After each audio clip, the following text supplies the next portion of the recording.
Mas eu acho que o importante da minha vida, embora ter nascido em berço de tradição, essa importância de ter sido peão depois, aí é que está o bonito, né? Como essa bagagem que eu trago de campo para cantar é bonito, porque eu falo as coisas com propriedade. Então, esse fato de ter sido vindo de berço tradicional e virado o peão de estância é o que enriqueceu o meu trabalho.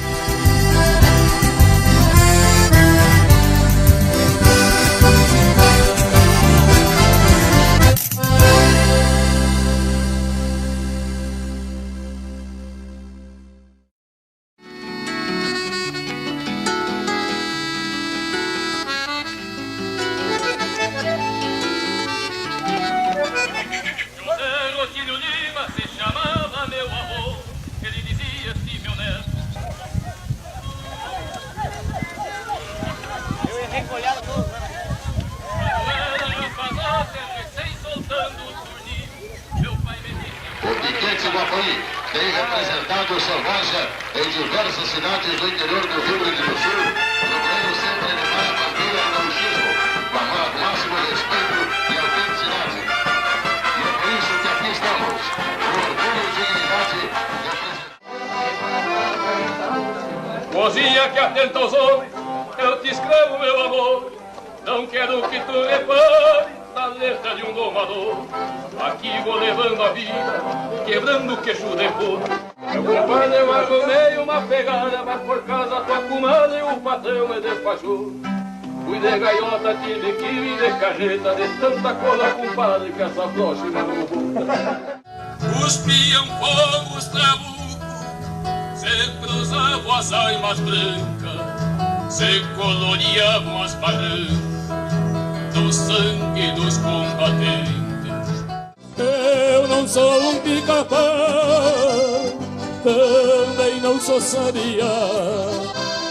Eu sou um gaúcho do tal, que canta pra não chorar. Cancela de volta que eu tanto cruzei, que marca lei cheia de antigas cruzadas.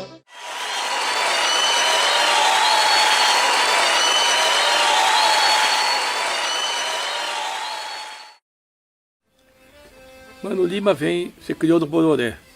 É filho de Rubens Colombo Lima e Albarrita Batanoli Lima. Meus avós maternos vieram da Itália. E meu pai era peludo, como se diz, né? Era descendente dos Rodrigues Lima. Era sobrinho neto de General Francisco Rodrigues Lima, que lutou na Guerra do Paraguai. E a Cismaria Bororé, que naquela época o governo do Império dava uma cismaria de campo para os guerreiros que defendiam uma batalha, haviam ganhado uma batalha, né? Então eles davam cismaria de terra. Foi das maneiras que o Rio Grande do Sul, as grandes propriedades começaram assim. E uma delas foi meu tataravô. Mas aí nasceu no Bororé Mano Lima, que vinha dessas origens. E comecei desde pequeno, andei a cavalo, comecei a andar a cavalo com 2 anos de idade, com um empregado da fazenda que era o Faustino, meu grande amigo. No tempo que os peão eram amigos dos patrão, não vou dizer que isso não esteja mais, mas hoje posso garantir que está muito escasso. Naquela época, os maiores amigos do meu pai eram os empregados da fazenda. E com 2 deles eu me criei. Um foi o Faustino, que me agarrou na infância, que me ensinou a andar a cavalo com 2 anos. E como tinha as pernas muito curtinhas, minha mãe dizia que eu caía toda hora do cavalo, o Faustino tinha que estar toda hora me juntando do chão. Aí, com o As de Espada era o nome do cavalo, que depois o João Sampaio foi pro João Sampaio, meu compadre hoje, aprender também a andar a cavalo. E então com essa gente, depois quando tive mais adolescência ali, foi com o Vitor, né, que ajudei a construir o ranchinho dele, que tinha criado meu pai, era um negro velho, que já havia criado meu pai, daquelas pessoas de confiança, de bom caráter, que havia de mais importante em forma de caráter de uma pessoa, eu aprendi com ele. Era um negrinho, um negro bem preto, sem estudo nenhum, mas com uma formação maravilhosa. O que ele me passou era fantástico. De uma pessoa como ele, que não tinha colégio, não tinha estudo, né? Então meu pai tinha essa confiança nele e mandava para o rancho, mas criei no rancho dele, ensinando os cavalos dele, e ajudei a construir o ranchinho dele. Era um ranchinho de pedaço de tijolo que ele juntava de uma olaria velha, e com as mãos, ele arremangado, com as canelinhas bem fininhas, arremangadas, sovando o barro, e me dizia quando estava sovando o barro, cuide o plumo, e ele botava uma linha de pescar, daquelas de algodão, da grossura do meu dedo, de pescar jundiar na restinga, né? Botava aquela linha e dizia, cuide o plumo, mas que eu criança ia cuidar plumo, né? Botava o barro com as mãos, juntava os tijolos, e o rancho ficou dessa alturinha, bem baixinho. Cada vez que ele entrava no rancho, ele batia a cabeça e levava a mão na cabeça e dizia, carga lá, pouco. E ele saía do rancho e batia a cabeça de novo, porque o rancho ficou baixinho, construído por criança. Ali nesse rancho, eu me criei com esse casal de negro velho, que tinha uma colcha de retalho e o poncho. A maior fortuna que ele tinha era o poncho, que naquele tempo, para te ter um poncho, não era fácil. E ele tinha um poncho bem novinho, que era só eu que me tapava com o poncho. Ele me dava para mim me tapar. E eu dormia, me criei ali com eles. Com eles foi que aprendi as coisas, muitas coisas que hoje sei, aprendi com esse negro velho. Mano Lima saiu do Bororé quando adolescente, mais criado, foi a primeira vez para o Itaqui, de trem Maria Fumaça, que sinto saudade até hoje. E até hoje também não sei por que tiraram. Mas como faz muita coisa errada no nosso país, dá para entender perfeitamente que foi mais uma das cagadas. Aí marcou muito o trem na minha infância, né? Mas eu apavorado, porque eu era uma criança muito chucra. Eu tinha mais afinidade, minha fazenda, meus avós ficavam na frente de um mato, e eu tinha mais afinidade com os bichos do que com as pessoas. Chegava a gente, eu disparava e ia para o mato. Quando chegava os pessoal para vacinar, para dar vacina, eu disparava e ficava foragido no mato uma semana. Dormia naquelas camas dos ratões, dormia tranquilo. O Vito, esse negro velho que me levava comida, sabia onde eu estava. Eu só aparecia depois que aquela gente ia embora. Aí minha mãe me levou a primeira vez para o Itaqui. E umas coisas que me marcou na minha infância, muito, foi que eu estava na calçada da casa da minha avó, eu estava chorando na calçada, apavorado com aquele movimento. Naquele tempo carro quase não tinha, quer dizer, tinha carro, mas alto tinha pouco. Os carros eram puxados a cavalo, aqueles carros, né, que eram táxi. Tá? Mas era uma cidade, tinha movimento. E eu estava apavorado com aquilo tudo. Aí eu estou chorando na calçada. E veio um guri, uma criança, com um saco de pão, que eu acho que vinha vindo de uma padaria. O saco estava vazio, mas estava cheio de farelo no fundo do pão. Ele levou a mão no fundo da bolsa assim e me alcançou um punhado de farelo de pão a me dar. Isso nunca mais saiu da minha cabeça. Eu acho que essa coisa com a criança que eu tenho hoje vem um pouco dessa meninice da minha infância sofrida pela timidez, né? E pela evolução do mundo, que eu não estava habituado com aquilo, tanto é que o Bororé para mim se tornou um paraíso, porque era o meu ventre materno. Aí, quando eu chegava no Bororé, eu estava seguro, aqui eu sou dono do mundo. Então o Bororé para mim ficou, que quando comecei a gravar, tudo era Bororé, né? Mas é baseado tudo nisso, eu me sentia seguro quando estava nele.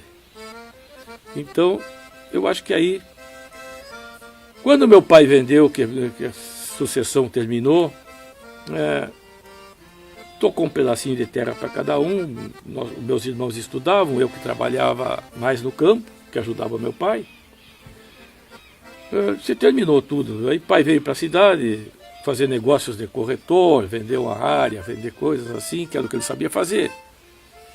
E eu vim trabalhar de capataz de estância. Aí também tive uma comitiva de tropa, que o seu Valcírio, um catarinense, foi meu primeiro tropeiro. Era um homem que enverdava bastante boi e me dava para mim andar com as tropas. Então eu tinha os companheiros que saíam com a tropa nessa estrada, né?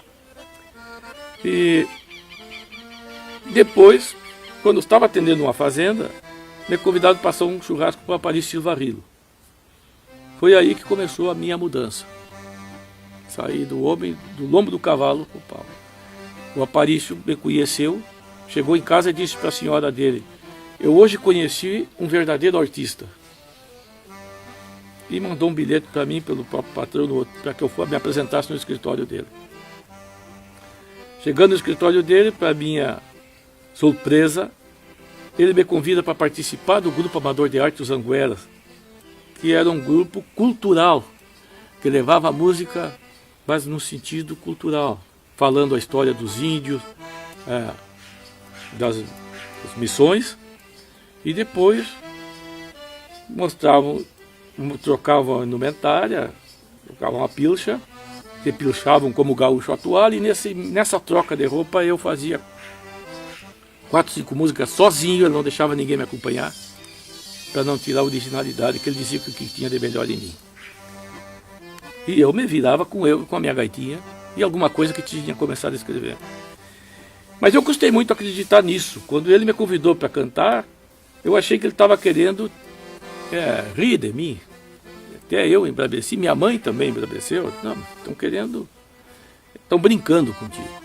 E aí ele disse para minha mãe: não, seu filho é um artista, a senhora que não sabe. Mas na verdade nem eu sabia. Por isso que eu hoje considero ele como a máquina de tudo, que na verdade muitos me ajudaram a chegar até aqui, inclusive meu público. Mas o grupo Costaneira, que patrocinou o disco, Zanguera. Mas o Rilo foi o insistente, porque se ele não tivesse insistido, teimado 10 anos como ele teimou comigo, eu não teria sido artista. Mas ele teimou 10 anos, até que para convencer ele eu resolvi gravar. E ainda cheguei em casa e disse para minha mãe: agora eu gravei esse disco, ele vai parar de me incomodar. Aí foi para minha surpresa. E eu cheguei em casa, quando chegou os discos, eram 1000 discos, eu dei tudo de presente. Porque eu queria me livrar daquilo, porque eu fico pensando, a casa da minha mãe era pequena, minha mãe costurava, era costureira. Eu tinha um quarto, aquilo tomou conta do meu quarto, que era um motor de disco. Aí eu digo: eu tenho que me livrar disso. Aí passava um da rua, eu chamava: vem cá, nem me dava bem, cara. Te dou um presente. Aí dei todos os discos, e quando terminei, dei o último disco, o disco estourou. Mas foi um estouro tão grande que eu não parei mais em casa. O telefone da minha mãe não parava de tocar. E nós saímos. Eu peguei minha mãe, que era empresária, era minha empresária. Saímos para a estrada sem preço. Peguei uns para me acompanhar, que eu achei por ali, e fui-me embora. Mas sem saber que norte eu andava. O que estava acontecendo eu ainda não sabia. Eu passei a ver o que estava acontecendo. Foi quando tive uma queda de coluna. Estava um CTG tapado de gente e eu estava com hérnia de disco. Uns diziam que não dá para operar, outros que aconselhavam a operar, mas enfim. Deitado numa cama fiquei, não podia ir para o CTG. Aí fui para um médico, Silvio Antunes, era o médico uruguaio que me curou. Mas nessa cama eu fiquei deitado e uma pessoa que era espírita disse para minha mãe: eu não sou espírita, eu sou católico, mas acredito em todas as coisas que venham para o bem. E ela disse para minha mãe: diz para o mano que não se opere, que não precisa.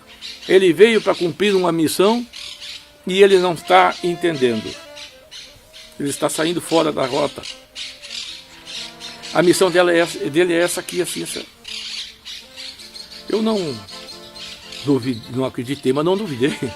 A verdade é que a partir dali eu encaixei, comecei a ver o rumo e comecei a enxergar o que o Rilo dizia, o que essa pessoa estava dizendo e o que hoje sou.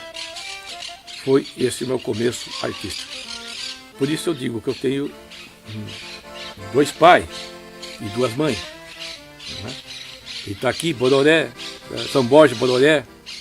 E pai Rubens, que é pai do Mário Rubens, e Rilo, que é pai do Mano Lima, porque foi ele que criou esse artista. E foi em São Borja que esse homem cresceu. Galpão Crioulo, a primeira vez que veio me gravar em São Borja, a moça que organizava lá chegou para mim e disse: qual é a música que o senhor vai tocar? E eu, nervoso que estava, né, olhei para ela: como é que eu estou nesse corpo? Mas eu acho que eu disse aquilo de uma forma que ela entendeu que eu estava querendo conquistar ela, sei lá, né? Ela acho que foi lá e chamou segurança. Aí veio um moreno com os pulsos dessa grossura. Aí ela disse: qual é a música que o senhor vai tocar? Digo: como é que eu estou nesse corpo? A sorte que o cara conhecia a música.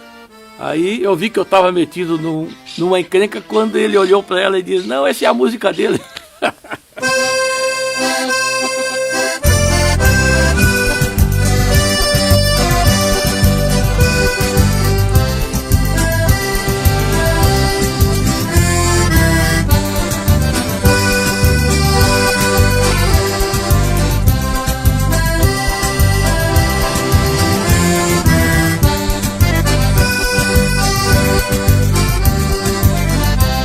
Coisinha que atenta aos homens, eu te escrevo, meu amor.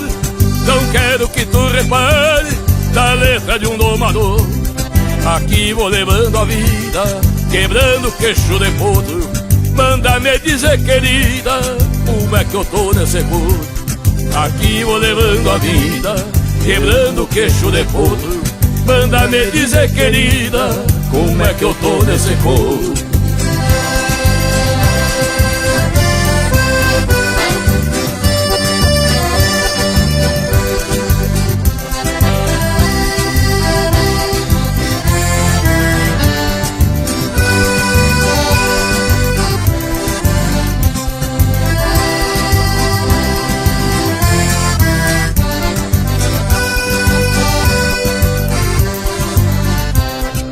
Falei com meu patrão, vai morar lá na Fiuta. Tu vai gostar do lugar, tem ave e bastante fruta. Ali eu levanto um rancho, de pau a pique cravado. Enquanto a dalva timbada, eu tiro as coscas de um aporreado. Ali eu levanto um rancho, de pau a pique cravado. Enquanto a dalva timbada, eu tiro as coscas de um aporreado.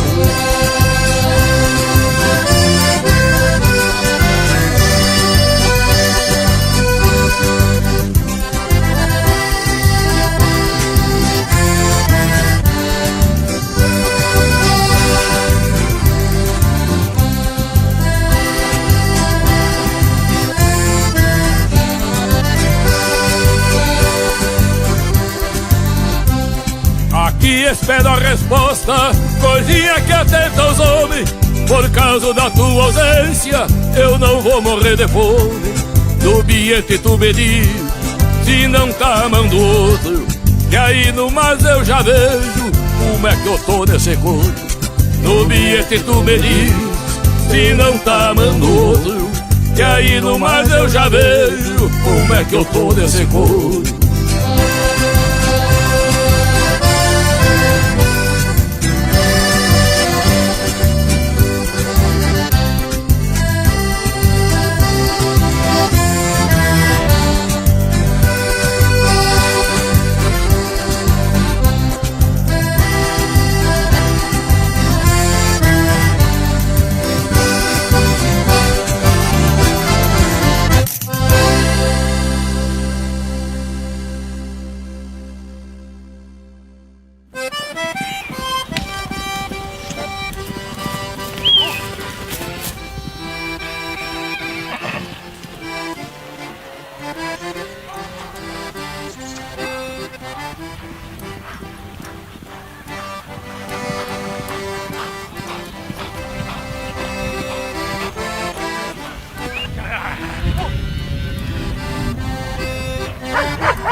Mano Lima, essa mistura que eu acho que essa mistura, na verdade, é o que vai fazer.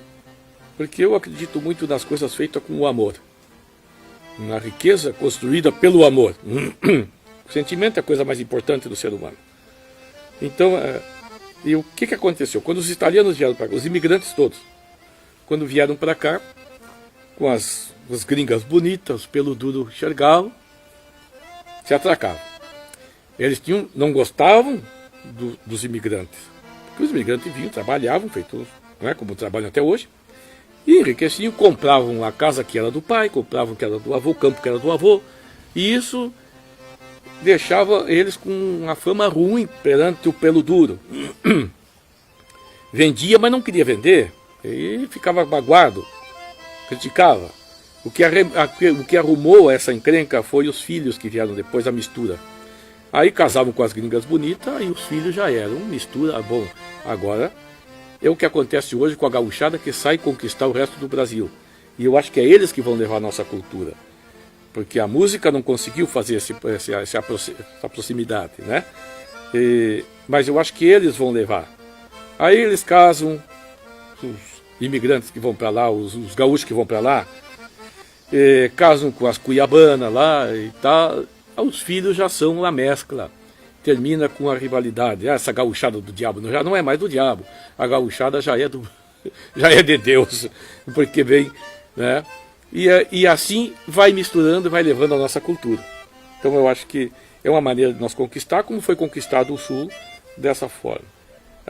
Meu pai era um pelo duro, que vieram da origem, da época de Dom Pedro II, quando aqui eram protegidos a fronteira toda. O governo do Império dava áreas de campo para os que venciam as guerras. E como era fronteira, e como o gaúcho já trazia também essa característica de guerra, que desde da criação do gaúcho, formação dele, e protegia as fronteiras, e eles davam principalmente para gente que tinha ganhado uma batalha, principalmente do exército, Então davam cismaria de terra. E meu bisavô ganhou uma cismaria dessa na batalha no Paraguai. Então, tem uma carta assinada por Dom Pedro II, promovendo ele alferes, eu nem sei o que significava isso, mas era um título lá que davam do exército, eu acho, e dando a cismaria Bororé a ele, a Joaquim Rodrigues da Lima, que ganhava a cismaria, uma cismaria toda. E eles ficavam, como aqui havia pouca povoação, como hoje no Mato Grosso, para o centro do país, incentivam as pessoas a irem, incentivavam para cá, e principalmente gente do exército, para proteger as fronteiras. Então a minha descendência de pai vem daí. Mas depois, quando acabou, essa herança foi dividindo, chegou no meu pai com 3 quadros de campo, meu pai 8 filhos, não tinha condições de continuar. Aí foi que eu entrei, que eu vim para São Borja trabalhar de peão de estância. E esse conhecimento de vida foi que me leva a entender os dois lados. Porque é fácil tu correr pelas pontas, o difícil é tu andar pelo meio. E a verdade não está nas pontas, a verdade ela está no meio. Tanto é que o homem é feito no meio, é criado no meio, é gerado no meio, ele nasce no meio, que nasce no meio da mulher, ele é um produto do meio. E quando ele está numa situação difícil, até o João de Barro confirmou, quando ele está numa situação difícil, ele acerta tomando o meio. Então está provado que a verdade corre pelo meio, não pelas pontas. Que nem canal de rio, ele vai pelo meio. De vez em quando ele vai para a margem, mas volta para o meio, entendendo que o meio é o caminho. Porque eu hoje entendo meus empregados, porque eu fui empregado.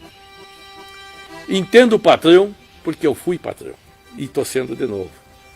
Então, isso eu acho que enriquece o homem. Por isso é importante contar a história toda, a descendência toda, até para que se mostre bem da onde vem. Porque da onde nasce é que está o valor. daquilo que vamos refletir lá adiante. Que nem o sucesso da gente. Ele é um reflexo das atitudes da gente, né? E a vida da gente é um reflexo da fonte da onde a gente vem, de um berço da onde a gente vem.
Bom, essa música eu posso garantir para vocês que não é da minha mulher, não tem.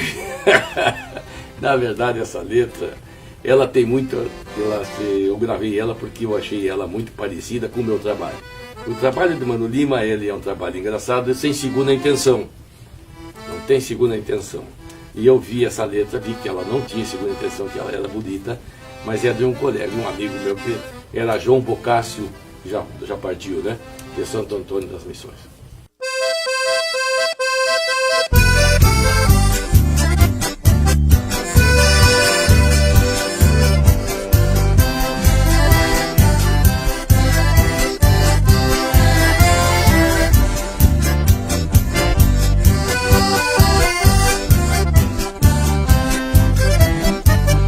Mulher incomodativa igual a minha ninguém tem. Não se dá com mais ninguém, já brigou com a vizinhança. E o prazer da vida dela é dar-lhe pau nas minhas crianças.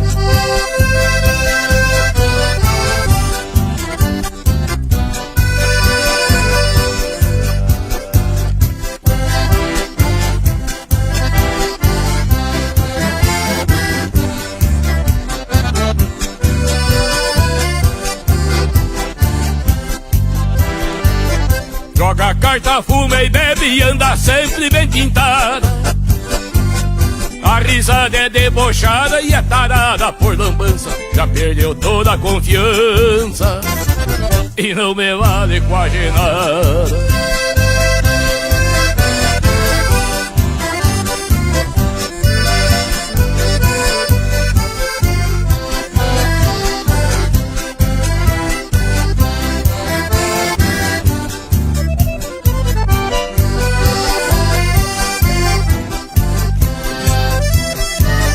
Brigou com o pai e a mãe, com os irmãos e com a cunhada.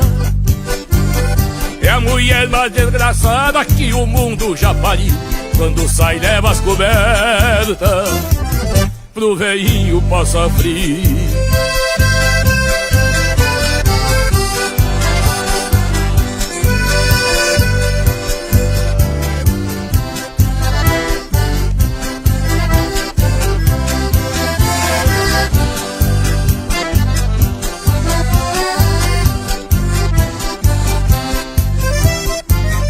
Nunca vi coisa mais ruim, pior que corcove de mula.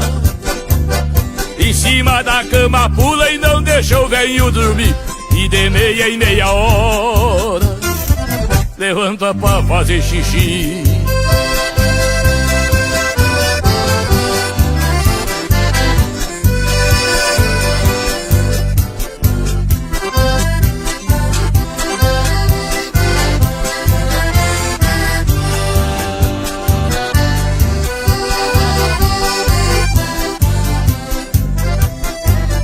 Brigou com o pai e a mãe, com os irmãos e com a cunhada. É a mulher mais desgraçada que o mundo já pariu. Quando sai leva as cobertas pro velhinho passar frio.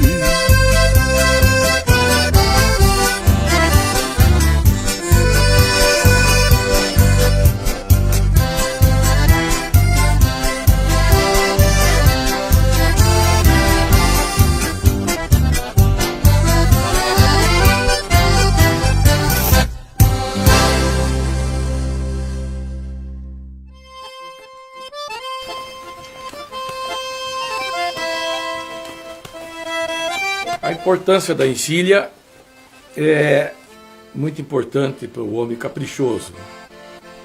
Uma boa encilha, principalmente corda forte, buçal. Não pode esquecer nunca de usar o buçal no cavalo. Hoje eu costumo muito usar o freio só, mas é por preguiça mesmo. O buçal tem que ser usado por não machucar o cavalo da boca. Não se ata cavalo pela rédea. E principalmente cavalo novo que está arrumando da boca, porque se machuca a boca, quebra da boca e depois não presta mais. Então, buçal, primeira peça é o buçal. Segunda peça é o freio. O freio antes do arreio bota o freio. Por quê? Porque o Rio Grande do Sul, todo mundo sabe, começou na guerra, e iniciou na guerra, foi para a guerra, e até 1932, uma mãe tinha um filho e sabia que com 18 anos iria para a guerra. Então ficava nas fazendas, as fazendeiras e as mulheres. Os homens iam para a guerra, acompanhando o pai. E tudo, se tornava tudo, desde o início, a nossa história toda foi cavalo e luta. O freio na boca do cavalo, quando ele botar o freio, bota o buçal, ele bota o freio, o homem já está a cavalo. Primeira peça é o buçal. Segunda peça é o freio. Freio tem que... Eu gosto de freio duro, de freio de jogo. E cuidar sempre, tem que ter essa medida aqui, não mais do que isso. Aqui também tem que ter uma medida, cuidar com o bocal do animal, não meter a língua e ficar com a língua presa. Barbela não muito curta. E a câimbra do freio volteada para que não, tu vai peixar uma res e não pegue a câimbra do freio na res, né, e machuca a boca do cavalo. Então a câimbra do freio tem que ser volteada. E a corda sem muita fantasia, mas que seja forte. Um buçal forte que tu ata na casa quando chegar a visitar ou vai visitar a namorada. E ela diz, olha, teu cavalo escapou, então aí tu diz para ela, então vai ver que é um fantasma, porque a cabeça ficou no palanque. Porque o buçal é forte. Né? Então a corda tem que ser forte. Bem engraxada. Se usava muito engraxar com bexiga de sebo, porque o sebo conserva, a bexiga conserva o sebo, que ele fica... que tu termina, tu pode ver que tu engraxa e tu bota na mão e tu refresca a mão, porque puxa o sebo de bexiga, puxa para dentro, e a mesma corda, na corda também ela puxa. Então se usava botar cabeça de matâmbore, sebo do rim, né? Se usava. Claro que tem que cuidar para não ficar com muito cheiro, que aí fica bravo. Laço não se usa assim no cavalete, o laço pendurado. Isso aqui é uma cagada. O laço tem que ficar no chão para não refrescar, para não ressecar o tento do laço. Senão o laço fica ressecado, ó, ele fica assim. O laço você larga no chão, fica no chão, que fica... Sovel é mais para mangueira, para lida de mangueira. Tem de 2 ramalos e de 3 ramalos. Esse sovel... Aqui, por exemplo, é de 3 ramalos. Então, você usa mais em lida de mangueira, né? Porque ele fica sovado. E esse pode engraxar. O laço não, o laço tem que ser duro. Você passa no sereno, que é para o laço ficar duro. Quanto mais duro o tento, melhor. O tento do laço sempre é o segredo de fazer. O laço, eu nunca fiz laço, mas sei como é que você faz e sei como é que... O tento tem que ser bem puxado na cincha do cavalo para que ele saia. E a trança também mais apertada, o laço fica um pouco mais duro. A trança mais frouxa, o laço fica mais frouxo, mas fica mais forte. O arreio, maniador que seja comprido para te atar um cavalo na soga e dar mais espaço para o cavalo pastar. Até tem um ditado, às vezes, quando o cara anda meio apertado, não, mas ele se criou sempre com soga curta. Então, quando ele tem uma soga maior, ele testa mais. Então, maniador e bem sovado. O segredo do maniador da corda é bem sovado. Carona tem que ser de sola. Você usa muito a carona hoje de cotunina. Isso não tem serventia para nada. É melhor nem botar carona. Porque, na verdade, eles não estão sabendo nem qual é o sentido da carona. A carona é refrescar o lombo do cavalo, porque o bacheiro já vai, e em cima vai a carona que refresca. Então, para isso, tem que ser de sola. Senão, ela não tem utilidade. E protege a basteira do arreio. A basteira é essa parte que vai aqui embaixo, né? Antigamente se usava o lombilho, que era feito ali em Jaguari, era feito de couro cru, cabeça de madeira e a basteira de junco, né? E depois ele foi se aperfeiçoando. Aí veio o sirigote, que já é também uma palavra até italiana, que quer dizer muito bom. Sirigote, muito bom. Era, na verdade, muito bom. Era lindo que campeando e ele ia rangindo, porque as basteiras eram feitas com rolha. Depois nunca mais. Aí começaram a fazer com casca de arroz. Enfim, mas o importante do arreio é não pisar o lombo do cavalo. Porque uma coisa que o campeiro sempre cuidou foi do cavalo. O cavalo é a arma do gaúcho. Não é o amigo. Tem muita gente que confunde. O amigo do gaúcho é o cavalo. Não. O amigo do gaúcho é o cachorro. O cachorro tu pode dar um laçaço nele, daí 5 minutos ele vem te lamber, te pedindo desculpa. Mesmo que tu esteja errado, ele te pede desculpa, porque ele é teu amigo. Cavalo, por manso que seja, um dia se assusta, escapa contigo de arrasto e te mata. Então o cavalo não é o amigo. O cavalo é a arma do gaúcho. Um gaúcho de a pé não tem serventia para nada. Nem pouso numa fazenda não arrumava. Se chamava de mala na garupa. Vem chegando um indivíduo de a pé. Não, isso é um mala na garupa, manda embora. Porque ele não, com certeza não tinha serventia nenhuma, a não ser para roubar alguma coisa. O homem tinha que andar de a cavalo. E bem a cavalo. Você conhecia o homem pelo cavalo que andava. E pela encilha que tinha. Então, o cavalo é a arma do campeiro. Amigo é o cachorro. Então não confundam as coisas. Claro que não vou dizer que o cavalo seja bandido, não. Estou dizendo que o cavalo não tem esse sentido. Ele pode muito bem ser manso, para a criança andar, tem que ser amatungado, bem matungo, né, para que não corra perigo. Mas ele não, a função do cavalo não é essa. A função do cavalo é servir o homem, e a do cachorro é ser amigo do homem. Então essa é a finalidade de uma boa encilha. O sentido maior do arreio é não pisar o lombo, como já disse no início, para que o cavalo esteja protegido do lombo. Se usava muito, as lidas de campo eram o dia todo. O homem passava o dia inteiro a cavalo. O arreio tinha que ser bom, se não pisava o cavalo. Você se inchava muito, porque laçava bastante. As tropas eram pegas no laço e na maneia. Então, usavam muito a cincha. O arreio tinha que ser bom, se não pisava e assava o lombo do cavalo. Então, o lombo do cavalo, como o cavalo era a arma do gaúcho, o cavalo tinha que ser bem cuidado. Fôlego, principal coisa, era o fôlego do cavalo, porque depois que o cavalo cansa, ele arreganha o nariz, se chama o cavalo arreganhado, ele cansa e arreganha o nariz e não presta mais. Tu dá uma voltinha e ele está cansado.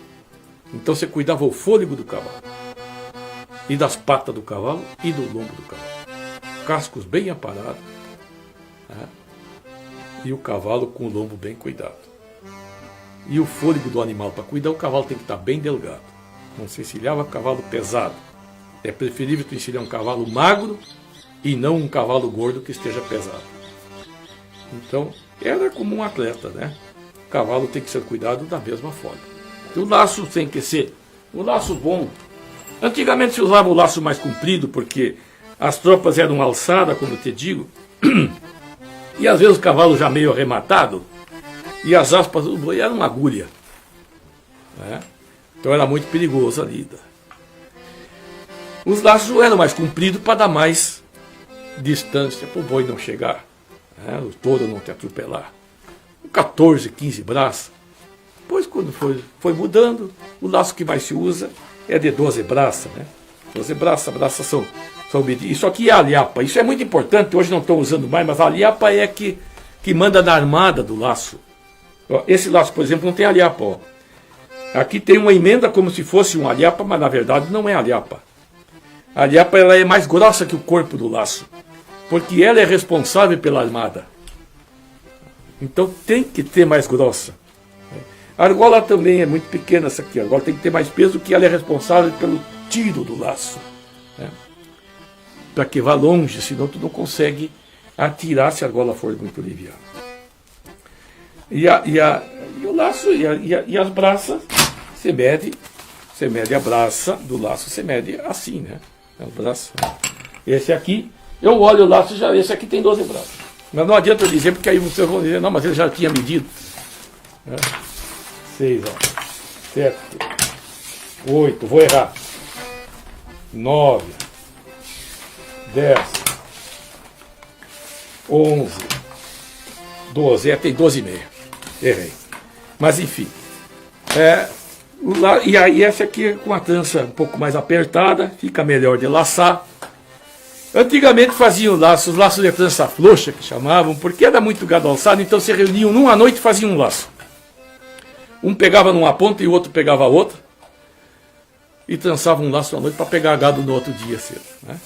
Então era época de tropa, de pegas de tropa, como te digo, lá, as tropas eram pegas na maneia, né? E é importante a primeira rodilha do laço tu já trazer com ela já meio que pronta, porque quando salta, tu leva a mão nos tentos, aqui é um top só, tu larga aqui, já traz o laço aqui, ó. E aqui, conforme for, se o boi estiver perto, tu já solta com tudo e abre a mão que as rodilhas vão caindo. Então, não era por laçar bonito, o campeiro era visto que segurava, res mais ligeiro. 50 metros tinha que estar no laço, porque senão o boi ia para o banhado e não pegavam mais. Então eles eram um homem ágil no lombo do cavalo. Essa agilidade é que voltam a dizer, que vem lá do charrua, do equilíbrio que o homem tem, do charrua tinha do cavalo, e a afinidade que o homem tinha com o cavalo, né? Isso é característico desse índio que não ficou nada e que não se fala nada. A pessoa bota o nome de Hotel Charrua, bota o nome de Guaraná Charrua, mas nem sabe o que é o charrua. Charrua é a história mais linda que pode existir do índio da fronteira, do índio do Rio Grande do Sul. Claro que tem uma história maravilhosa dos Guarani, né? Desse Pete Araju, que foi um herói, porque o Guarani é artístico, é a parte artística, é muito importante. Tanto é que os artistas hoje, todos os maiores artistas, são das missões. É por essa cultura Guarani. O Bugre, que é a descendência do Guarani, ele é do parte artesanato. Tu pode ver que ainda os poucos que restaram, eles estão nas ruas vendendo artesanato, vendendo. Os primeiros sinos fundidos do Brasil foram em São Miguel das Missões, pelos Guarani. As obras que os Guaranis fizeram, nem o tempo conseguiu desmanchar.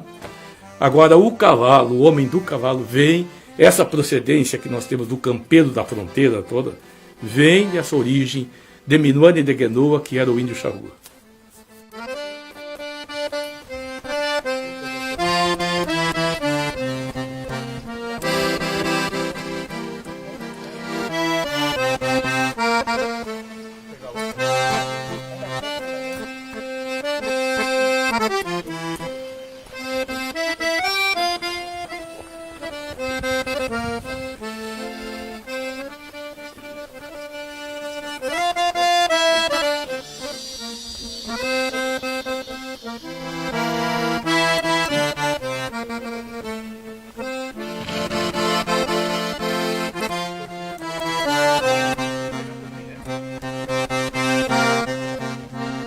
Espantando o Bagual também foi quando o Ricardo estava lá domando, que eu via que ele saía.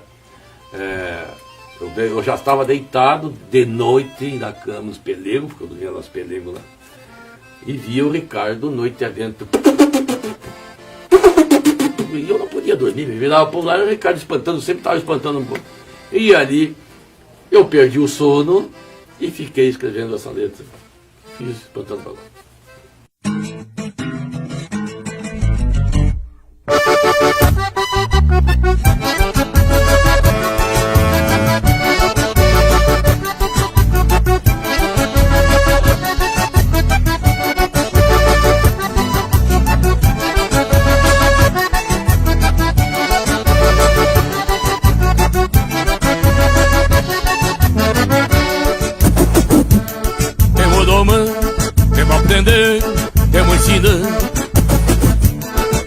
domando, temos aprendendo, temos ensinando.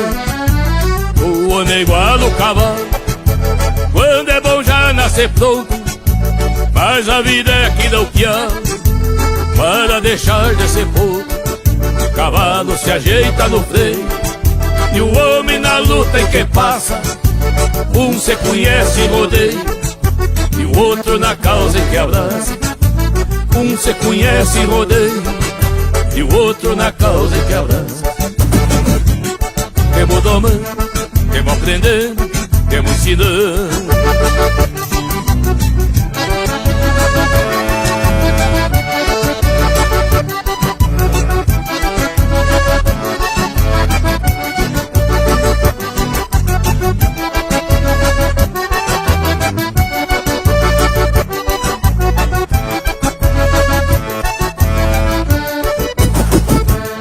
Temos domando, temos aprendendo, temos ensinando. Temos domando, temos aprendendo, temos ensinando. O mundo é que doma o homem, e o homem é que doma o cavalo. Uns atropelam no laço, e outros já nascem domados. Não chuchucru nem domado, sou manso só de selim. Se me botar no arado, eu não conheço o balancinho. Se me botar no arado, eu não conheço o balancinho. Temos domando, temos aprendendo, temos ensinando.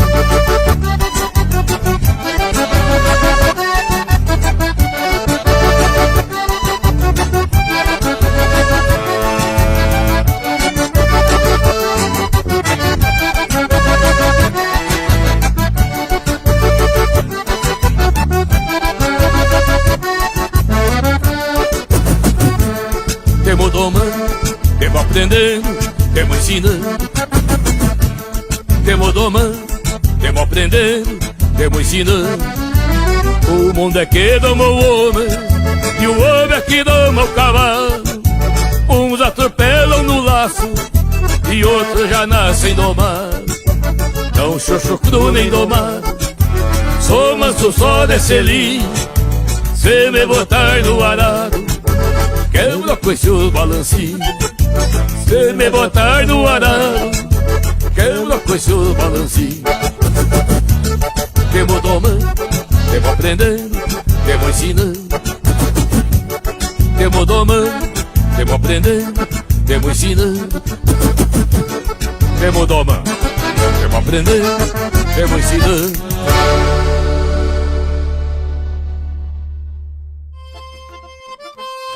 Aqui vou tirar um tento para manear a ovelha. Na verdade, a maneira de ovelha não é de tento, é da própria pele da ovelha, que a gente, quando tosa a primeira ovelha, a gente corta a pele para fazer as maneias. Aí tu só enrosca, molha elas em enrosca, né, que elas ficam as maneias, que aí não judia das patas do animal, fica por causa da lã, protege. Eu não sou guasqueiro, mas vou tirar um tento aqui, tentar tirar um tento para nós fazer uma maneira, para lidar com a ovelha.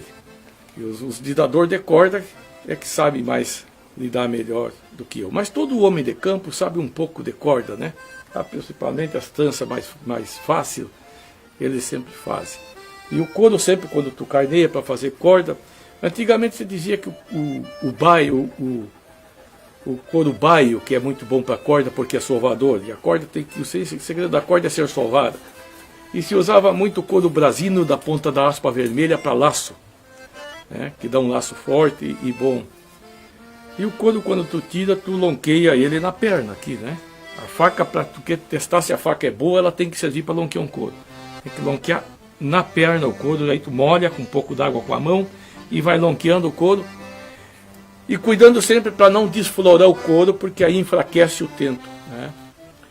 E para laço, mais delicado ainda, né? O laço é tirado das anqueiras e da parte da frente do couro, tira 4 tentos e tira em volta, tipo de um maneador, e depois tu passa e rola os tentos na mão, que ele fica os 4 tentos enrolados, e tu vai trançando e ele vai desenrolando. O couro para laço é bem mais estaqueado, tem que ser de preferência no lançante, aonde tu bota a cabeça para baixo para que emparelhe o couro, né? que ele fica mais parelho, porque a tendência sempre do couro é a parte de trás ser mais grossa que a da frente. Então tu bota ele assim para ele engrossar. E vai 72 estacas para ficar bem estaqueado. Fura ele e puxa com um maneador nas estacas que ele fica bem estaqueadinho, meio alto do chão assim para não. Aí eu tô para laço depois de lonqueado. Então nós vamos tirar, tentar tirar um tento aqui, né?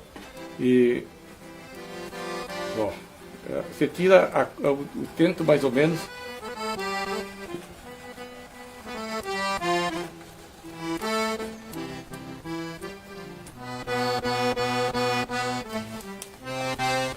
Para nós tentar fazer uma maneia aqui, né? Isso aí quem fala bem de corda é o Cleto Camargo, índio caprichoso. Quando vai tirar essa segunda parte, passa a faca de pé.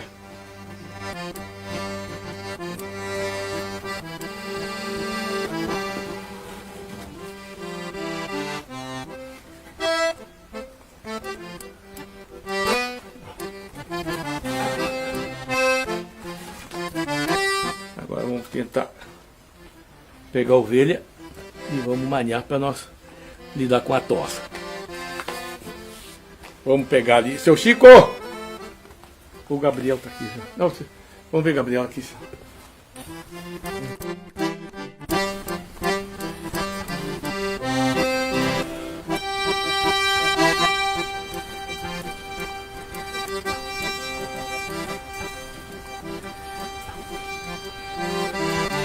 Aqui, ó. Sempre essa mão na frente, essa mão atrás.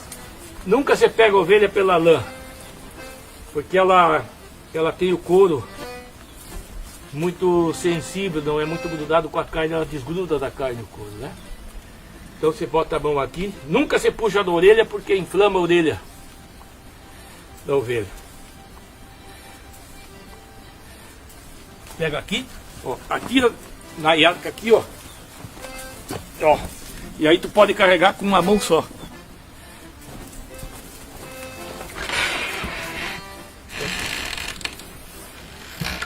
Aqui tu senta ela, não precisa deitar. Bota a cabeça no meio das pernas. E a maneia é assim,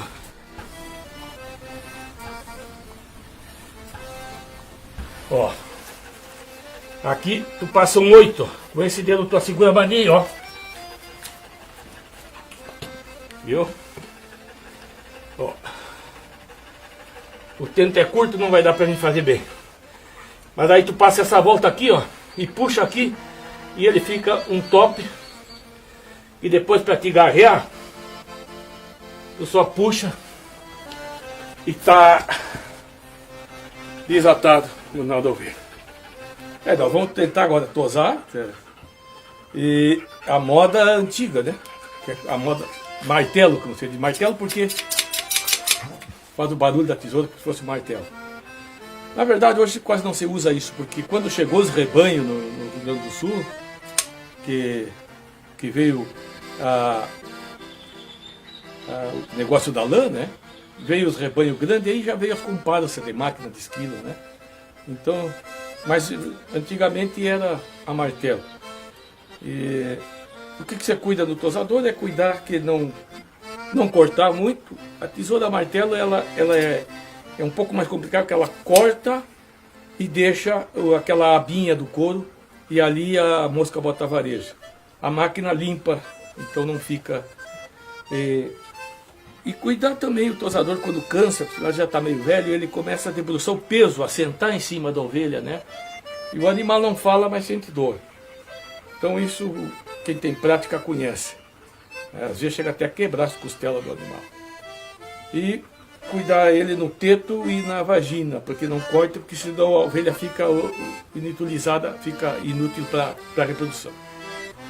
Esses são os detalhes que tem que cuidar do tosador. A lã, quem manda na lã é a qualidade da ovelha, não é a tesoura, né? Tesoura de lã, a lã tem que ser tupida, cadenciada e uniforme. sempre olha a mecha da lã sempre nessa região, né? As ovelhas de lã são a ideal e a merina, né? Os outros são verdecai. O sistema antigo começa sempre, pega aqui, começa pela testa sempre da ovelha, né? E pode ser que minha tesoura me ajude para mim poder fazer. Porque da outra vez que eu fui fazer isso, mas vou tirar o lenço porque o lenço não tem nada a ver com o tosador, né? E nem o chapéu. O lenço pode até servir para fazer uma víntea para que não caia o suor nos olhos, né? Então, uma víntea o tosador usa, como usava também o domador, né? E que vem do índio, que ele fazia, só que a víntea que eles faziam não era de lenço, era de imbira, da casca da imbira, né?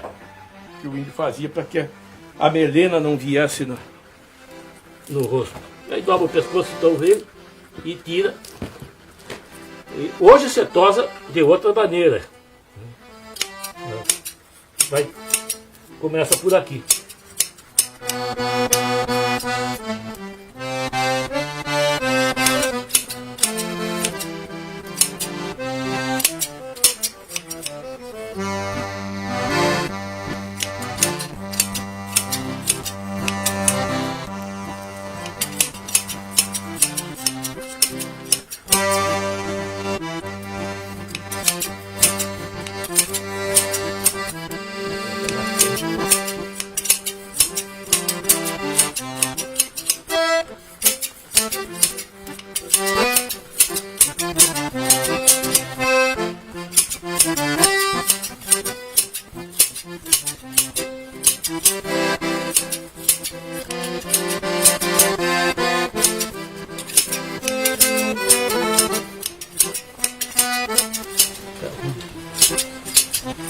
Vou usar só com a ponta aqui.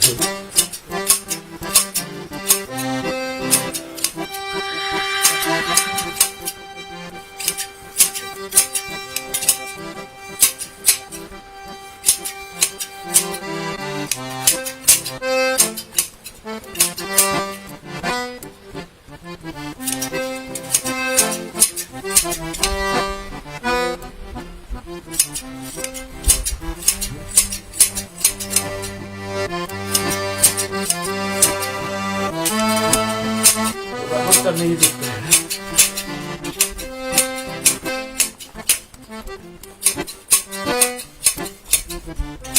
Só que o tosador bom não faz esses recortes, ele tosa, deixa feio, mas não recorta, porque esse recorte vai fora, e se ela fica na ovelha, ela volta no véu pro ano.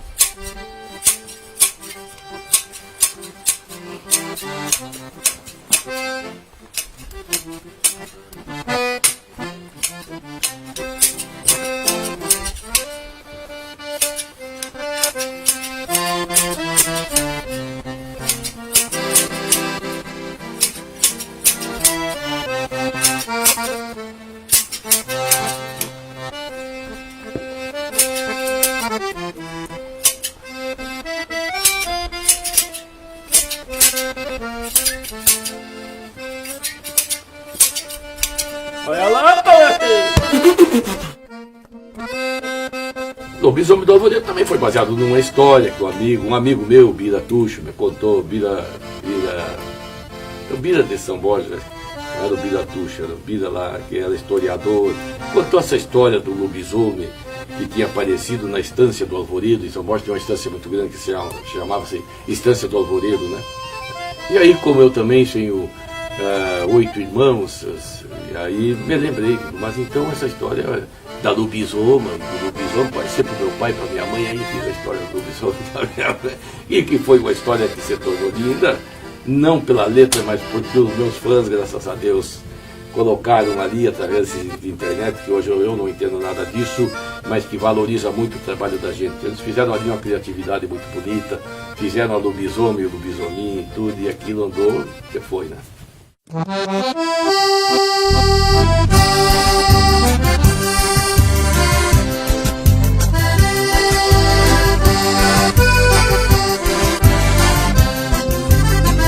Lobisomem do Alvoredo, todo mundo mundo tinha medo. Foi meu pai que me contou que uma vez ele posou e se topou com um bichareiro. Sexta-feira, lua cheia, ele posou lá sozinho. De repente viu uma sombra, pois era uma lobisoma com 6 lobisominhos. De repente viu uma sombra, pois era uma lobisoma com 6 lobisominhos.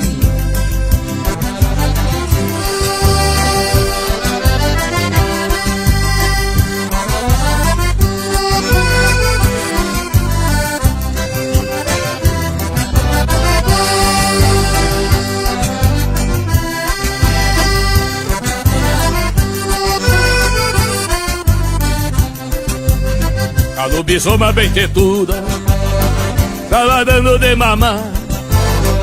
Ele saiu de mansinho e pegou o lobisominho e trouxe pra criar. Ele pegou o lobisomem e trouxe pra criar guacho. Hoje o bicho tá famoso, tá vivendo pelo povo e toca gaita de 8 baixo. Hoje o bicho tá famoso, tá vivendo pelo povo e toca gaita de 8 baixo.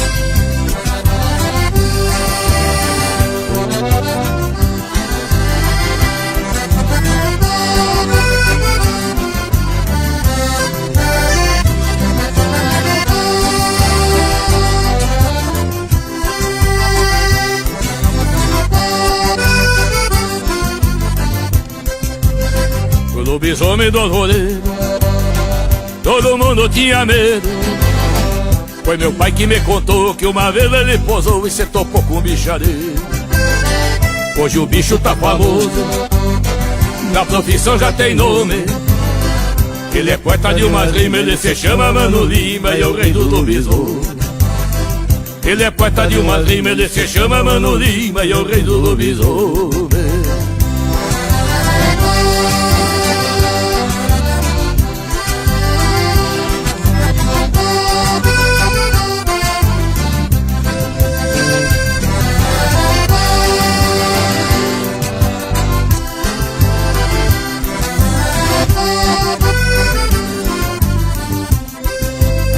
A lobisoma bem tetuda tava dando de mamar. Ele saiu de mansinho e pegou o lobisominho e trouxe pra criar. Hoje o bicho tá famoso, na profissão já tem nome. Ele é poeta de uma rima, ele se chama Mano Lima e é o rei do lobisomem. Ele é poeta de uma rima, ele se chama Mano Lima e é o rei do lobisomem.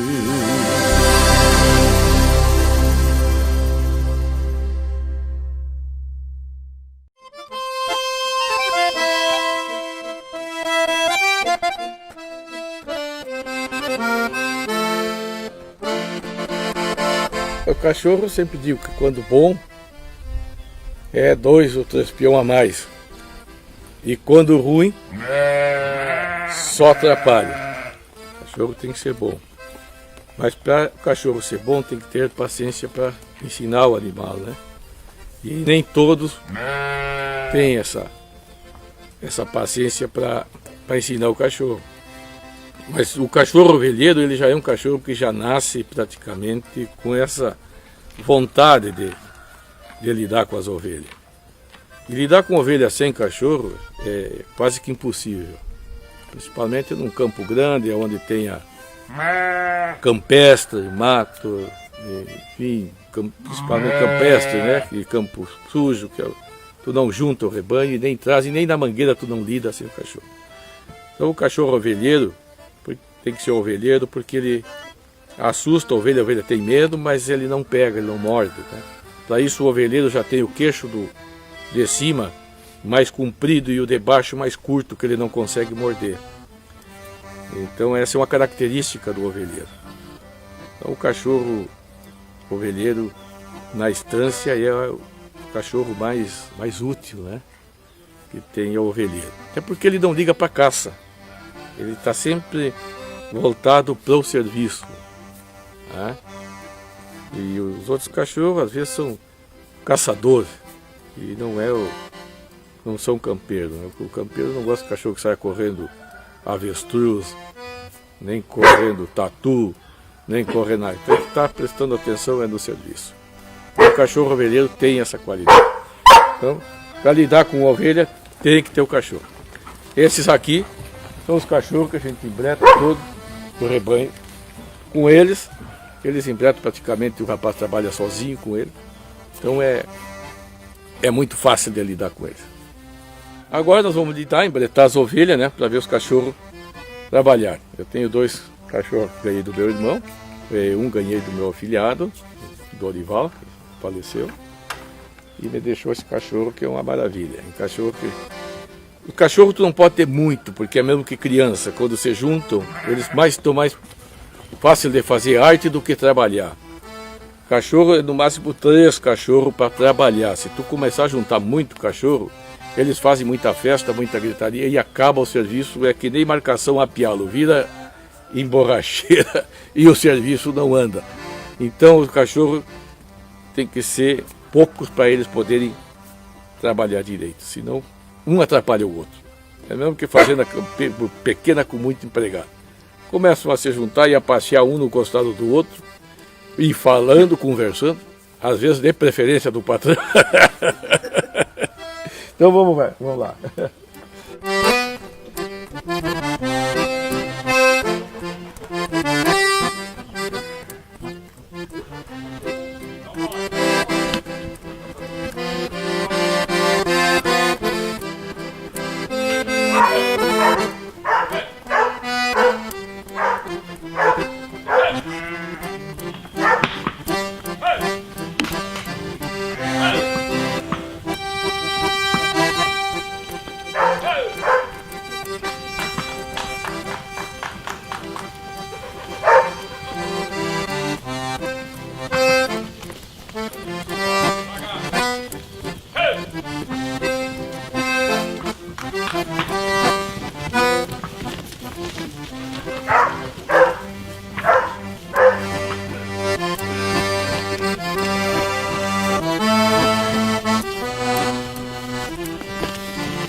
Cadela Baia também, foi o Ricardo, meu irmão, esse que já estava domando lá numa fazenda que eu orientava no Itacurubi.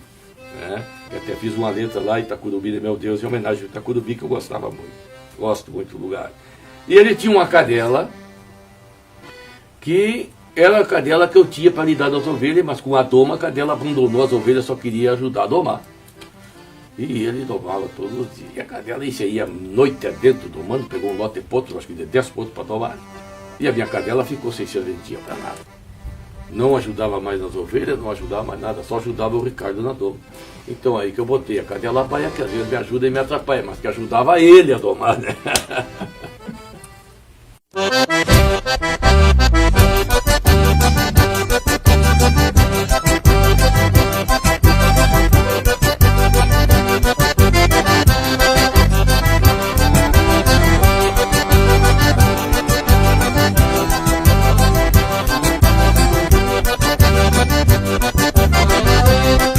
Minha doma é na base do iacaha, deixo que corra à vontade, maluco, corpo pra golpear. Dou-lhe um tirão lá no fundo da invernada e outro aqui na chegada e nesse já faço esbarrar. Dou-lhe um tirão lá no fundo da invernada e outro aqui na chegada e nesse já faço esbarrar.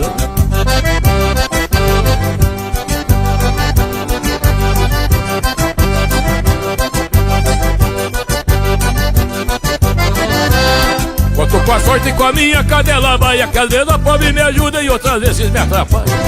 Eu mesmo pego, eu mesmo ensino, eu mesmo espanto, depois que eu salto pra riba dos arreios eu me garanto. Eu mesmo pego, eu mesmo ensino, eu mesmo espanto, depois que eu salto pra riba dos arreios eu me garanto.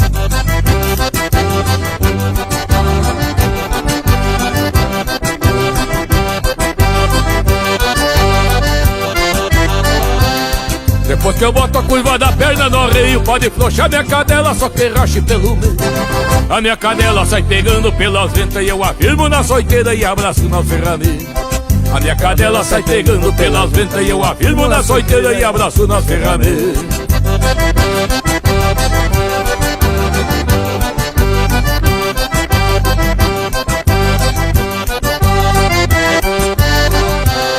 Pra quem não sabe, meu apelido é polvadeira, e desde que eu vim da fronteira do pau em água porreada. Meu professor foi o Maragaton tenor, que mora ali no corredor pra diante da encruzilhada. Meu professor foi o Maragaton tenor, que mora ali no corredor pra diante da encruzilhada.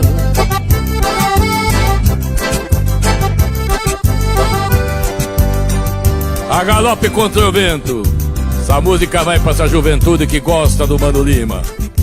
Pra esse jovem que, embora sentindo o sopro forte do vento que bate na melena, não se deixa levar por esse mundo repontado, por violência, por tantas coisas ruins que tiram o homem fora do seu próprio eixo. Mas pra esse jovem que nos ajuda a construir um mundo melhor, de mais paz, de mais amor, de mais honestidade. Esse jovem que sabe o que quer, que sabe de onde é que vem e sabe pra onde é que vai. Esse jovem que aplaude todo mundo porque tem educação, mas que jamais esquece as suas raízes, a sua querência e o seu chão.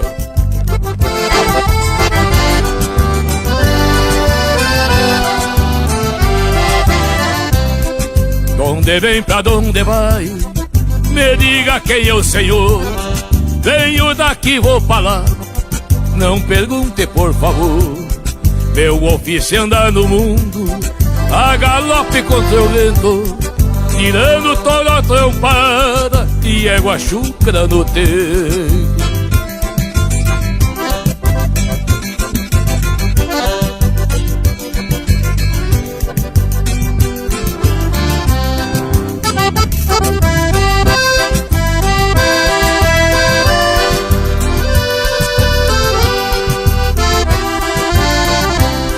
Quem conhece um domador não precisa perguntar. Quem não conhece Senhor só vendo pra acreditar. Se tiver égua porreada, por favor mande voltear, que amanhã de madrugada eu quero me apresentar.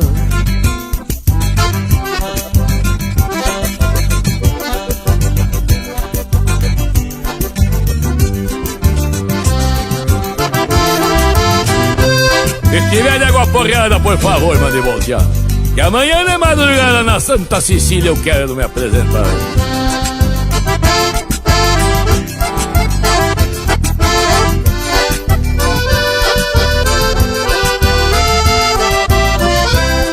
Desde que eu vim pra este mundo, meu destino foi traçado, de andar nos galpão de estância deste meu Rio Grande amado.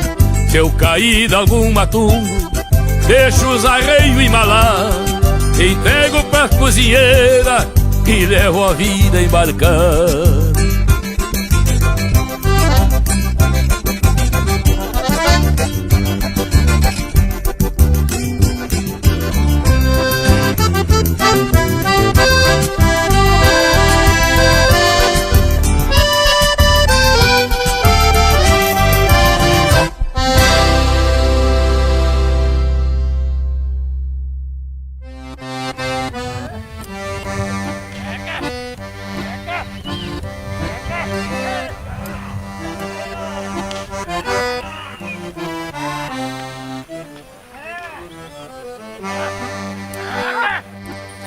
Vamos falar sobre a doma tradicional, né? Que a doma hoje você usa mais outro tipo de doma, que é essa doma mais racional, que é doma diferente. Mas a doma antiga era pegava o cavalo, delgaçava bem, porque tinha que estar bem delgado, que uma coisa que sempre o campeiro cuidou é do fôlego do animal, e para isso ele tem que estar bem delgado, né? Laçava o pescoço, não deixava enforcar muito para não, por causa do fôlego, e derrubava e botava o bocal, botava o buçal, né? Botava o bocal e aí puxava de baixo, dava uns puxão de baixo que é para o animal sentir o bocal na boca. Mas não é tanto a força que você faz, é fazer estralar a rédea do domador sempre foi uma rédea larga, fazer estralar que até ele patear. Quando ele pateou, aí tu dá um nó na rédea e tira para frente para encilhar. O que vai para orelhar, ele pega na cedeira do buçal, aqui, e bota a mão na orelha, e leva aqui, ó, e tapa o olho do cavalo com o braço para que o cavalo não veja o encilhar, né? Aí encilha no bagual, primeiro galope, não se usa carona, é só baixeiro. Encilha com os arreios, bota, aperta e ele monta. Depois que monta, tu larga e deixa o cavalo correr para poder golpear. O segredo da doma antiga, mais principalmente na rédea, que é de rédea que a gente chama, que é com bocal, está mais na força do que no talento, vamos dizer assim, na prática, né? A coisa mais complicada é no botar o freio. O freio sim depende de uma certa habilidade para não machucar a boca do animal e para ficar bem enfrenado. Se enfrena primeiro de baixo, com quantos dias freio duro. Eu gosto de freio duro. Tem gente que já bota o bridon, porque o bridon ele é macio. Se tu golpear o cavalo, quiser corcoviar, tu golpeia, não corta a boca do cavalo. Mas o freio duro é bom também, depende da maneira que tu golpear, senão ele também não corta se tu souber golpear. Enfrena, bota o freio, as rédeas são passadas, cruzadas no pescoço e atadas no sovaco. E faz o cavalo trabalhar primeiro bastante na mangueira, mas isso já é na segunda sova. Nós vamos falar da primeira sova, que é com o bocal, né? Depois que o cavalo tá sujeito, né? Que já está com uns quantos galopes, a partir do 4 galope em diante, tu começa a botar espora. Não monta no primeiro galope de espora, senão a tendência dele é ficar mosqueador. É mesmo que tu pegar um guri que está botando no serviço e puxar demais, cutucar demais, ele periga ressabiar. Então usa a espora a partir dos 4 galopes. Aí tu já bota a espora e tu já começa a rebolhar o laço. Reboleia o laço para o animal perder o medo do laço. E já começa a trabalhar. Pode apartar no rodeio, não aparta 2, 3 vezes e desencilha o bagual para não trabalhar demais. Dá um banho numa sanga, larga. Primeiras vezes que tu ata o laço, tu bota a bater cola, para não aprisilha o laço. Então o bagual, primeiros galopes, primeira coisa que vai, buçal, bocal, né? E como já disse, para fazer sujeitar, é poucos tirão, para não judiar demais. Um tirão que deixa o cavalo correr bastante e embala o corpo. Por que embalar o corpo? Qual é o segredo? Embalar o corpo para desestabilizar o animal, né? Que ele tira as patas, pega com as patas no ar, né? E aí tu tira o caixão para trás, que o cavalo esbarra. Esbarrou, está praticamente domado da boca. Tem tipo de queixo, tem o queixo roxo, que é esse aqui, por exemplo, ó. Esse é um queixo mais duro. Ele é mais, tem que golpear mais, às vezes ele dá mais queixudo. O queixo rosadinho, aquele rosado, é mais cavalo mais brando, que tu dá poucos golpes e ele está domado. Essa é a doma do sistema velho.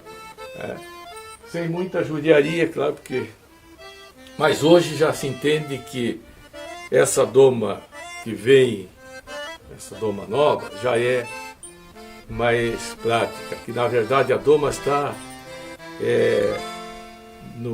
nas pessoas se comunicar com o animal, né? É um dom isso, a pessoa tem dom para isso, pessoas que se comunicam com o cavalo.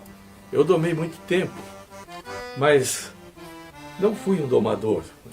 Apenas aprendi como é que se lida, mas eu sinto que o domador ele tem essa prática de se comunicar. Eu não era essa a minha habilidade. Eu domava mais pela bagualeza mesmo, pela bagualeza, né? E gostava de ginetear. Montava e gostava que o cavalo corcoviasse, porque fazia parte daquilo da minha juventude, e era isso que eu achava lindo. Eu não estava muito preocupado em ajeitar o cavalo, né? Que o domador é o contrário. O domador procura domar da boca, que o cavalo, depois que está domado da boca, ele não corcoveia. E o domador não é tão ginete, né? O ginete quer mais é ginetear. E eu tinha mais tendência para ginete do que para domador. Então, mas eu sei como é que se lida. Essa é a lida do sistema velho, né? O domador dá uma mijada no bocal, como você disse, que é para o bocal ficar macio, né? E não cortar a boca do animal. Nos primeiros galopes, você usa um bocal mais estreito, como esse aqui, ó, um bocal de um dedo. Depois que o cavalo já está revolto, aí tu bota um bocal, pode ser com 2 dedos. E depois que ele está bem sujeito, pode usar até um bocal de pano, né? Que fica para não judiar. Aí depois que ele está domado, de rédea, que se chama, tu larga para sarar bem da boca, e aí traz para a segunda sova, que se chama, que é a doma de freio, que é a que realmente tem um pouco mais de segredo. Vamos mijar no bocal para nós botar.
Sempre que você chega em algum lugar, desencilha o cavalo, ou não precisa desencilhar, mas que tu vai demorar um pouco de tempo, tira o bocal da boca. E só bota a hora que for sair.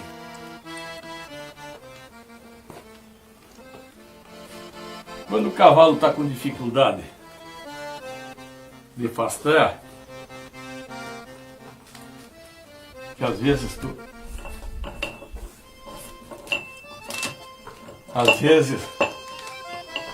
o domador não consegue fazer o cavalo fastrar, ele tem dificuldade de recuar. Aí tu passa a rédea, passa aqui e puxa Ó, vai puxando e puxando o buçal que ele vai se domando. Ó. Viu? Ó. Aí tu ensina o cavalo a afastar. Porque tem cavalo que tem dificuldade para fazer afastar. Isso é preciso que se diga que aprendi com um grande domador. Se chama João Carlos Castelhano. E porque eu tinha um cavalo que não frastrava, porque hoje se usa muito nesses concursos de crioulo, o cavalo tem que fastrar. No meu tempo não tinha isso. O cavalo tinha que ser domado e fazer a volta, fazer um 8. O domador ia entregar o cavalo para o patrão. O patrão mandava sempre ele encilhar e escarabuçar. Ele tinha que fazer um 8, ou passar a volta, passar a mão em cima de um palanque e fazer o cavalo galopear em volta. Mas fastrar não precisava. Mas depois, com a lei nova dos crioulos, o cavalo tem que fastrar. E eu estava com dificuldade de fazer um bagual meu fastrar, e o Castelhano me ensinou isso que hoje estou procurando passar para algum outro. Na verdade, tudo que eu estou querendo fazer aqui é coisas que não são minhas, coisas que eu aprendi com os outros, com as outras pessoas, com os outros campeiros, com os outros domadores, com os que já foram e os que ainda existem. Mas é importante que se passe isso, e a minha preocupação é justamente essa, é passar isso, para que isso não fique comigo e não vá embora comigo, né? Para que isso fique para os jovens, para eles verem como eram as coisas. Porque a partir do que está lá atrás é que nós vamos poder aperfeiçoar o hoje, para ter um futuro para o amanhã. Um detalhe, quando o bagual tá já de 4 galope, para montar, por exemplo, você faz o cavalo arrodear. Faz o cavalo arrodear. Faz o cavalo arrodear. E aí que tonteia ele, encolhe bem a cabeça dele se estiver sozinho e salta para cima, porque ele está agarrado, ele não vai corcoviar. Tu só larga a cabeça dele depois que tu já está montado. Aí ele vai embora.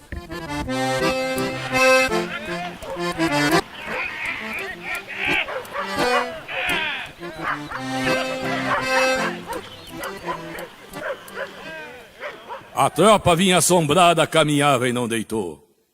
Por volta da madrugada o segundo quarto pegou.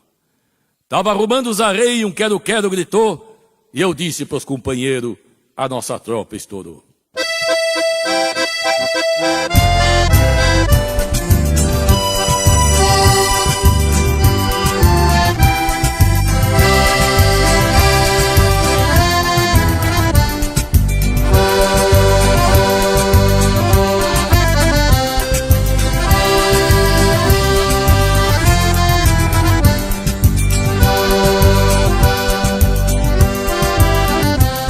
Vinha na tropa o Patrício, Locádio, Lico e o Betão.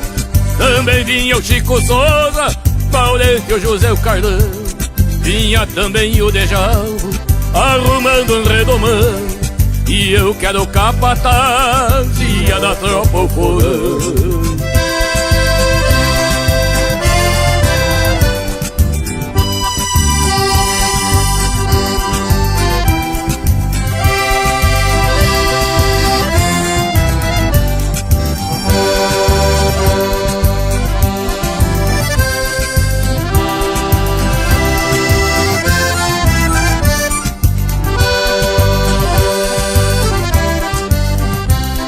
Mas Deus andava na terra e tava junto comigo. Eu fui recorrer ela pra ver aonde havia perigo. Olhei alguma sanga brava, porque havia pressentido que a tropa ia correr e eu sempre fui precavido.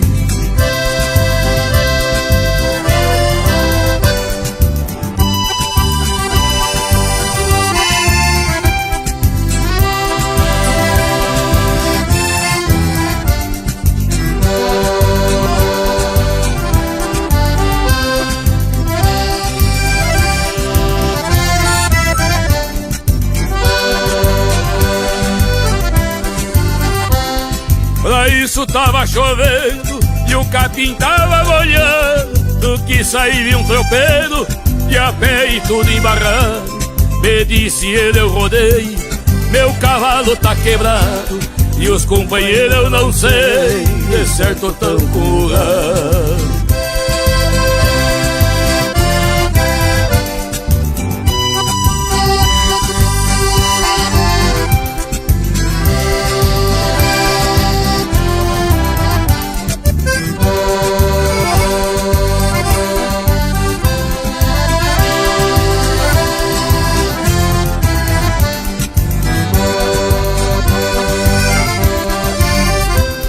Eu me encontrei com a tropa bem no meio da invernada, quando escutei o rumor, ela vinha arrematada. Dei-lhe um tiro pra cima e abri bem forte minha goela, e o Patrício velho vinha peleando no corpo dela.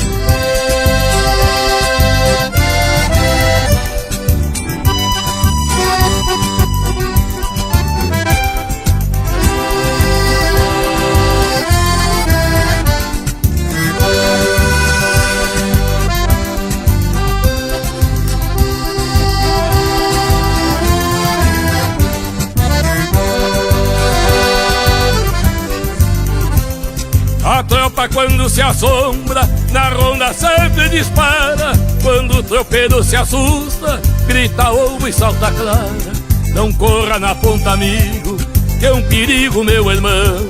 Se atire sobre o piador e deixa que floche o garrão.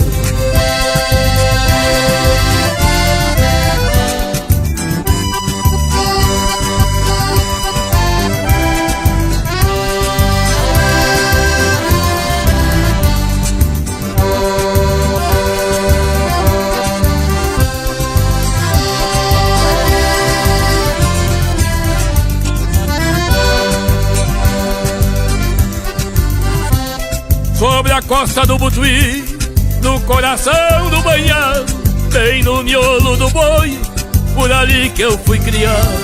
Laçando e maneando tropa, faturando gado alçado, largando rumo a Pelotas, Tupã, Rio Grande, o Rosário.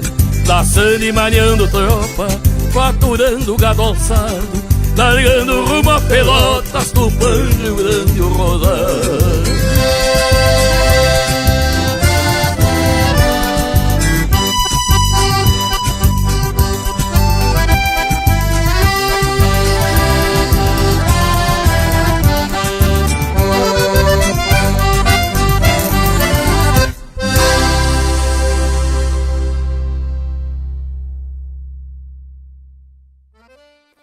História de tropa assim, essa foi baseado numa história do meu pai.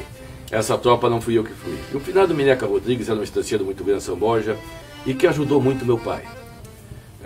Ele vendia as tropas para o meu pai e um ano de prazo para pagar. Só que chegava na hora tinha que estar lá, né, com dinheiro. Mas dava um ano, meu pai pagava ele com a tropa dele mesmo.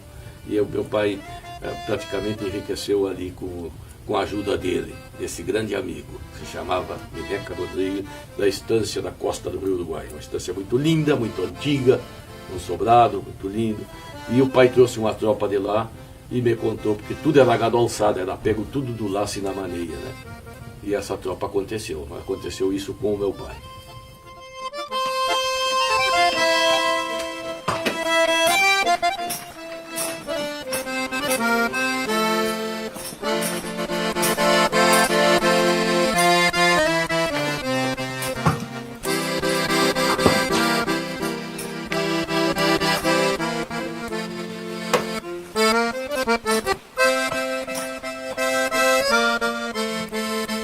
O bagual se ata, cola assim só.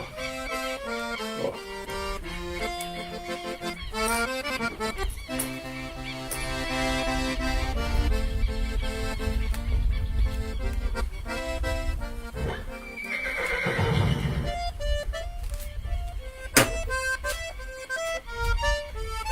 Tá na cola do cavalo. E o nó de correr vaca, e se quiser botar de 4 galhos, que se chama, um nó de 4 galhos, pega duas pernas aqui, ó, bota lá em cima,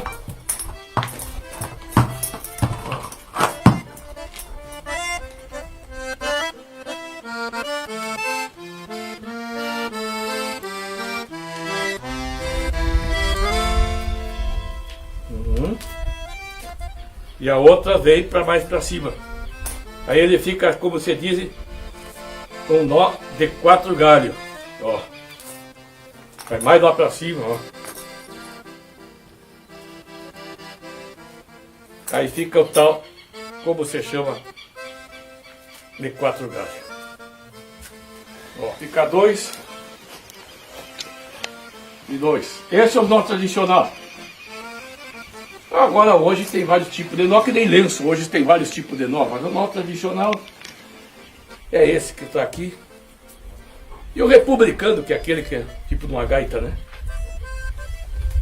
Mas não sou contra as coisas que vêm vindo para melhorar.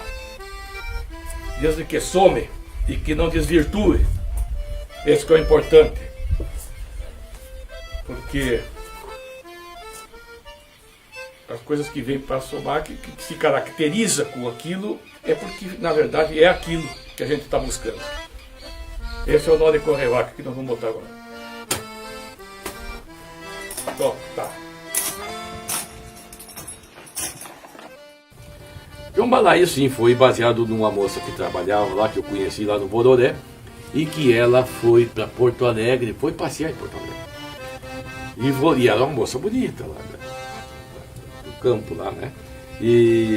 Mas quando ela chegou, ela foi num bailezinho que tinha na vila do Bororé, e ela não quis dançar com ninguém.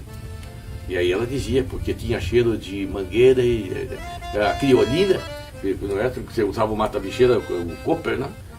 O criolim e a barro de mangueira. Ela falava no dia. Mas o interessante é que ela falava uma palavra no dia e um pouco dizia em té. Era uma mistura, era tipo de um rancho de vidraça. Aí eu fiz essa música, mas em forma até de gozação, para os caras que não entendem nada da sua própria língua e que vão buscar nos Estados Unidos, enfim, né? Só que nem eu sabia que estava cantando em inglês. Eu disse pro diretor da gravadora, eu vou cantar uma música em francês, Ayrton dos Anjos, o grande amigo, gravou o primeiro disco. Em francês, Ayrton. Aí comecei a cantar o Ayrton. Tchê, o Ayrton com os óculos na ponta do nariz. Essa tua música tá mais para inglês. Eu digo, então é inglês, pronto. Fui dançar com uma morena muito linda. Se não me engano, foi em Santa Catarina. Ela me disse, eu não danço com peão de estância. Fede a barro de mangueira, a galpão e a criolina.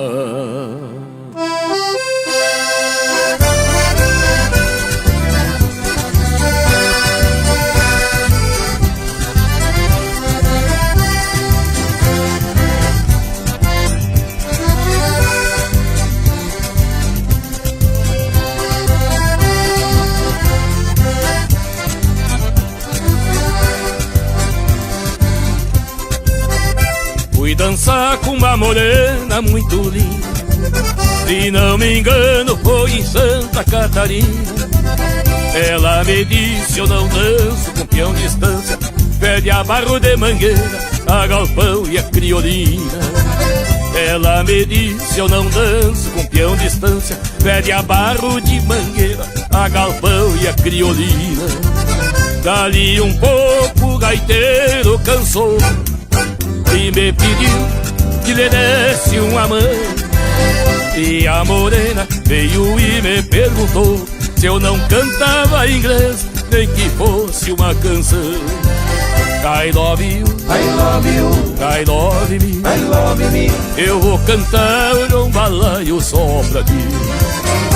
Do pelai, do balão, do pelão, do pelai, tá me digo lá. Do belai, do pelão, do pelão, do pelai, tá me digo lá.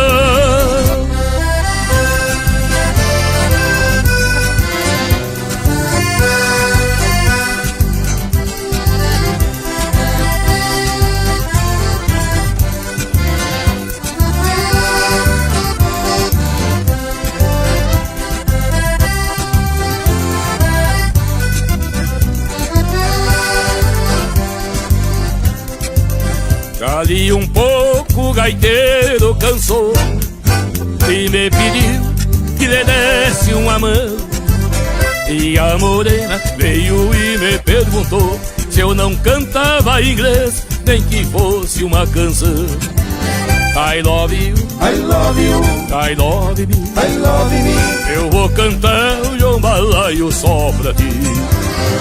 Do pelai, do belão, do pelão, do pelai, tá me digo, tio, do pelai, do pelão, do pelão, do pelai, tá me digo,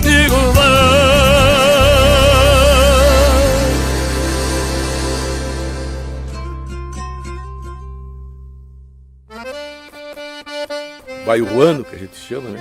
Tem que ter a crina amarelada, tipo uma gemada bem batida. E quando é uma gemada mal batida, aí você chama o cavalo gateado ruivo, para ser baio cabos negro, que se usa muito também esse termo em música e poemas, né? Ele tem que ter a crina preta. Mas esse aqui, ele é baio ruano e tem o baio casca de ovo, que a gente chama, que é aquele baio que está entre o tordilho e o baio, né? Por isso que falar sobre pelo de cavalo é sempre complicado, porque numa região trata-se de um jeito, do outro de outra, né? Porque é baio encerado numa região, pode ser baio sebruno na outra, e assim por diante.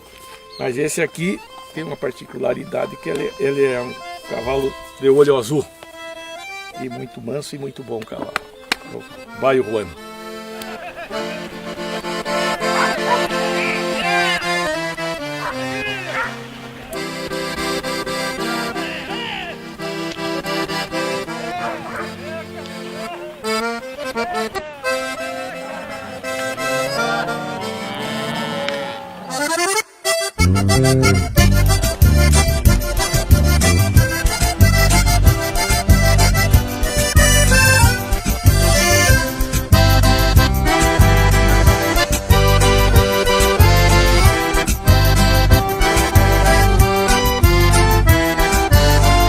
Sem paia, sem fume, com foco molhado, meio atrapalhado, eu deixei da mulher um dente cariado, me dando fisgado, e uma unha encavada no dedo do pé. Um dente cariado, me dando fisgado, e uma unha encavada no dedo do pé.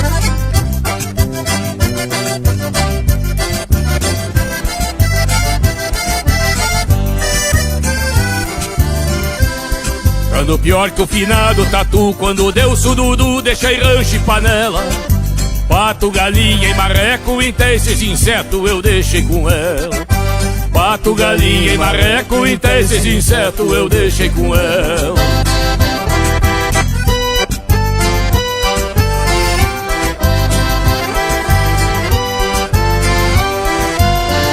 De bem de raiz só restou meu cavalo, mas tão azarado que eu vou lhe contar. Criava porco daqueles vermelho, um gringo granjeiro aonde eu fui posar. Criava porco daqueles vermelho, um gringo granjeiro aonde eu fui posar.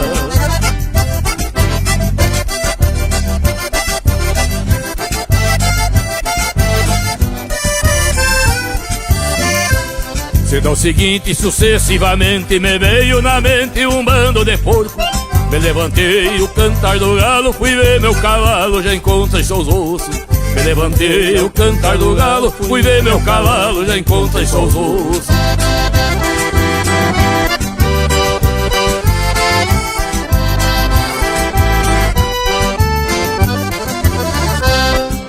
Cada leitão tem sua teta, de Sidão Hernandes no velho Martim. Mas minha teta é seco, então tem algum malandro que a mama por mim. Cada leitão tem sua teta, de Sidão Hernandes no velho Martim. Mas minha teta é seco, então tem algum malandro que mama por mim.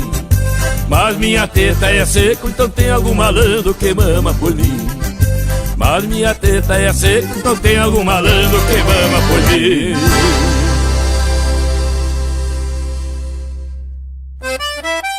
Sem pai, sem fumo, aí entra o meu primo Farelo, né? Grande compositor, também mora na costa do Rio lá. E ele tem umas ideias maravilhosas. E ele falou um dia, cheguei lá e ele disse: sem pai e sem fumo, com fofe boiado. Aí nós escrevemos a letra, né? Aí fiz a letra mais em cima, até essa letra está em parceria com ele.